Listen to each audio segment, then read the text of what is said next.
سبحان اللہ، اللہ تبارک و تعالیٰ نے فرعون کے پاس حضرت موسیٰ علیہ السلام کو بھیجا، فرعون کے پاس بھیجا حضرت موسیٰ کو بھیجا تو اللہ تبارک و تعالیٰ نے کیا کہا؟ فَقُولَا لَهُ قَوْلًا لَيِّنًا، موسیٰ و ہارون تم دونوں کے دونوں فرعون سے نرم بات کہو۔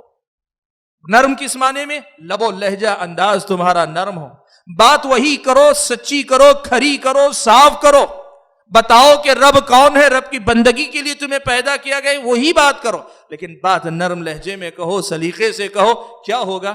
اللہ نے کہا لعلہ یتذکر او یخشی، شاید کہ وہ یاد کرے، یا دوسری تفسیر میں کہا شاید کہ وہ نصیحت حاصل کرے، او یخشی، یا اللہ تعالیٰ کی خشیت اس کے اندر پیدا ہو۔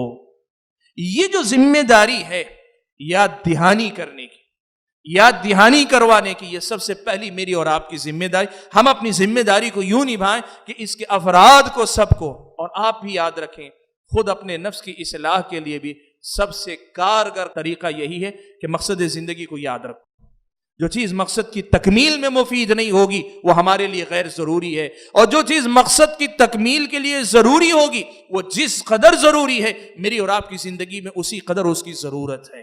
یہ پہلا کام ہے جو مجھ کو اور آپ کو کرنا ہے، وہ ہے زندگی کے مقصد سے واقف کروانا اور ان کو احساس دلانا کہ تم کون ہو، کس لیے دنیا کے اندر آئے۔ میں نے جیسے کہا یہی کام آپ کو مسلمانوں میں کرنا ہے، یہی کام آپ کو غیر مسلموں میں کرنا ہے، یہی کام پڑھے لکھے طبقے میں کرنا ہے، یہی کام جو سیدھے سادے سماج کے کمزور طبقات ہوتے ہیں، جن کے پاس زیادہ علم نہیں، بہت زیادہ گہری سمجھ نہیں، ان کے اندر بھی کرنی۔ کیا مالدار، کیا فقیر، اور کیا رشتہ دار، کیا پرایا، کیا پڑوسی اور کیا اجنبی، سب کے سامنے آپ کو یہ کام کرنا ہے۔ یہ پہلا کام۔